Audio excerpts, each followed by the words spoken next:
ശ്രദ്ധിച്ചിട്ടൊന്നറിയില്ല, American പ്രസിഡന്റൊക്കെ സംസാരിക്കുമ്പോൾ ഇങ്ങനെ ഇത്ര ഹൈറ്റുള്ള സാധനം ഉണ്ടാവും, ആ ഒരു ഇത്ര പോലെ സാധനം ഉണ്ടാവും ഇല്ലേ? അപ്പോൾ യൂറോപ്പിലും വികസിത രാജ്യങ്ങളിലൊക്കെ അവിടെ ഇതേപോലെ വലിയ പീഠമില്ല, വളരെ ചെറിയൊരു പീഠമായിട്ട്. കാരണം നമ്മൾ വായ കൊണ്ട് സംസാരിക്കുന്നതിനേക്കാൾ ഉപരി നമ്മുടെ ശരീര ഭാഷയാണ്. ക്രമേണ നമ്മൾ ഇത് ഒന്ന് ഒഴിവാക്കിക്കൊണ്ട് നമ്മുടെ ശരീരം കൊണ്ടുകൂടി നമ്മൾ സംസാരിക്കാൻ പഠിക്കേണ്ടതുണ്ട്. അപ്പോൾ ബോഡി ലാംഗ്വേജിനെ കുറിച്ച് വിശദമായിട്ട് വരുന്ന ക്ലാസ്സുകൾ നമുക്ക് പറയാം.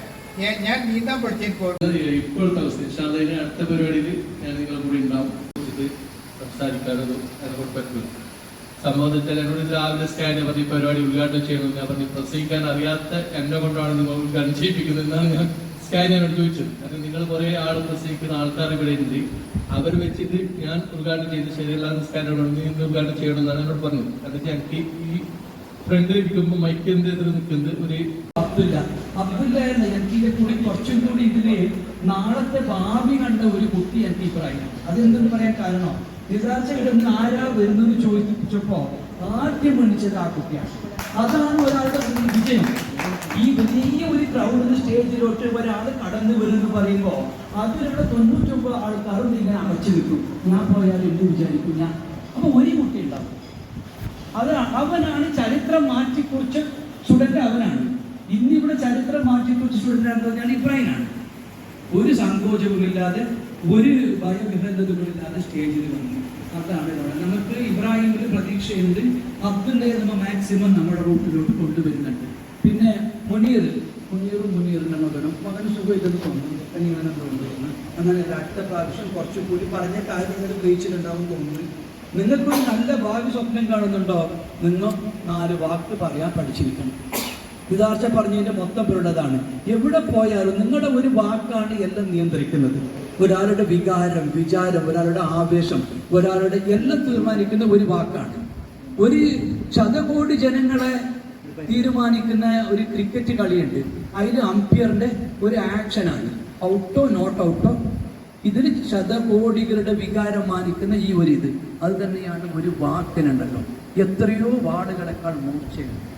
അപ്പൊ ഇത് എങ്ങനെ കിട്ടുമെന്ന് പറഞ്ഞാൽ ഇപ്പൊ ജയലക്ഷ്മി ടീച്ചർ നന്നായിട്ട് സുലേഖ പ്രസംഗിച്ച്, സൂറ പ്രസംഗിച്ച്, ഡോക്ടർ അഷ്റഫ് പ്രസംഗിച്ച്, ബഷീർ, കരീം ഒക്കെ പ്രസംഗിച്ച് നല്ല പ്രസംഗം, ആർക്കും ഒരു കംപ്ലൈന്റും ഇല്ല.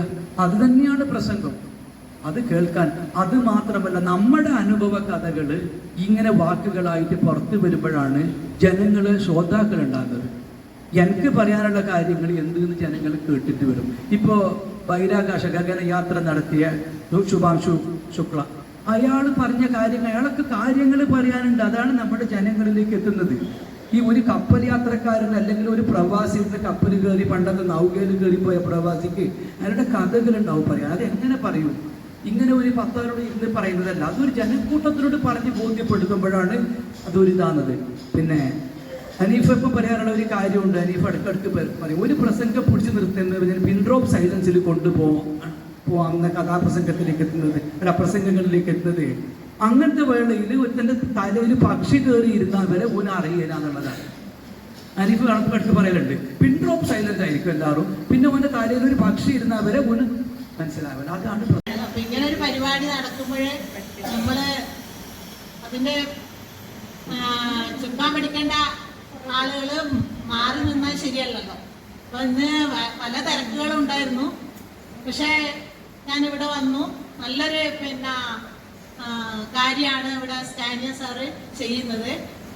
അപ്പൊ ഞാൻ എന്നെ പരിചയപ്പെടുത്താം. എൻ്റെ പാർട്ട്ണർ ജയലക്ഷ്മി ടീച്ചർ, ടീച്ചർ.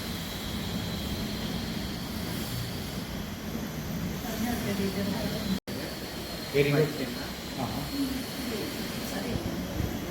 ഞാനിവിടെ വന്നിട്ട് എൻ്റെ stage prize very good, very good.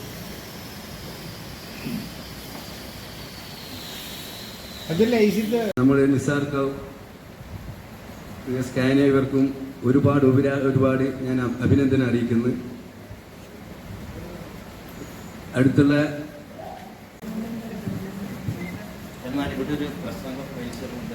ഞാൻ രാവിലെ തന്നെ സ്കാനിനെ വിളിച്ച് ചോദിച്ചിരുന്നു ക്ലാസ്സുണ്ട് പെട്ടെന്ന് വന്നത്, വളരെ പെട്ടെന്ന് വന്നത്. ഞാൻ ക്ലാസ് തുടങ്ങിയിട്ടുണ്ടായിരുന്നില്ല. ഞാൻ പല സംഘടനയിൽ പ്രവർത്തിക്കുന്നവരാണ്. എന്നെ പ്രസംഗം വിളിക്കുമ്പോൾ ഞാൻ അതേ സ്പോട്ട് ഞാൻ സ്ഥലം കഴിഞ്ഞാണ്. അത്ര ഭയമായിരുന്നു പ്രസംഗിക്കാൻ. ഞാൻ അവിടെ നിൽക്കില്ല, പിന്നെ മൂത്രയ്ക്കും പോകുന്ന പോലെ പുറത്തേക്ക് പോകും. അപ്പൊ ഇങ്ങനെ ക്ലാസ്സിൽ നിന്ന് വളരെ സന്തോഷമായി. നമുക്കൊരു പ്രാക്ടീസ് ആയിട്ട് മുന്നോട്ട് പോകാൻ എന്നൊരു ചിന്തയാണ് എന്നെ. മല്ലത്ത താമസം. ആദ്യം ബാംഗ്ലൂരിൽ താമസമുണ്ടായിരുന്നു. അവരുടെ ഹസ്ബൻഡ് CBIയിൽ USP ആയിരുന്നു. അപ്പോൾ അദ്ദേഹം ഇല്ല, മരിച്ചു. എൻ്റെ ഹസ്ബൻഡും അയാൾ ഒന്നിച്ച് പഠിച്ചതാണ്. അപ്പോൾ ഞങ്ങൾ 40 വർഷം മുമ്പുണ്ട ഒരു ഫ്രണ്ട്ഷിപ്പാണ്. ലൈക്കമായനാണ്. ഞങ്ങൾ കുറേ കാലമായി ഫ്രണ്ട്ഷിപ്പാണ്. ഞങ്ങൾ കുറേ കാലങ്ങളായി പരിചയമുള്ള ആൾക്കാരാണ്. ഒന്നിച്ച് കുറേ പല സ്ഥലങ്ങളിലും പോയിട്ടുണ്ട്. പിന്നെ സുലൈഖമായിനെ പറ്റി പറയുകയാണെങ്കിൽ അവർ ഒരു നല്ല സോഷ്യൽ വർക്കറാണ്. പെണ്ണുങ്ങളെയൊക്കെ നല്ല പ്രോത്സാഹിപ്പിക്കും. ഇവർക്കെല്ലാം ഇതിന് നന്ദി അറിയിക്കുന്നു. പിന്നെ നമ്മുടെ പ്രത്യേകിച്ച് നിസാർച്ചാന്റെ ക്ലാസ് ആകുമ്പോൾ നിസാർച്ച വളരെയധികം ക്ലാസ് കൈകാര്യം ചെയ്യുന്ന ആളുകളാണ്. ഒരു ഗവൺമെന്റ് ഉദ്യോഗസ്ഥനായിരുന്നു. ഞങ്ങളുടെ പഞ്ചായത്തിലൊക്കെ സെക്രട്ടറി ഉണ്ടായ ഒരാളാണ് നിസാർ. ഉണ്ടാകുന്നത് പോലെ ആദ്യത്തെ ആ പ്രശ്നം അവന്റെ പ്രശ്നം പറഞ്ഞതോടുകൂടി പരിഹരിക്കുകയും നന്നായി അന്ന് പ്രസംഗിച്ചു. ഇന്ന് അദ്ദേഹം ഒരു എഞ്ചിനീയറാണ്, വളരെ നല്ല പ്രാസംഗികനാണ്, വളരെ ഉയർന്ന നിലയിലെത്തിയ ഒരാളാണ്. അപ്പോൾ നേരത്തെ പറഞ്ഞതുപോലെ ജോലി ആവശ്യമായിട്ട് പല സ്ഥലത്ത് എനിക്ക് പ്രസംഗിക്കേണ്ടി വന്നിട്ടുണ്ട്. വിറച്ചുകൊണ്ട് തന്നെയാണ് മുമ്പിൽ പോയി ജില്ലാ കലക്ടറൊക്കെ ഇരിക്കുന്ന സദസ്സിലൊക്കെ നമുക്ക് പദ്ധതികളെ കുറിച്ചിട്ടൊക്കെ പറയേണ്ടതായിട്ട് വന്നിട്ടുണ്ട്.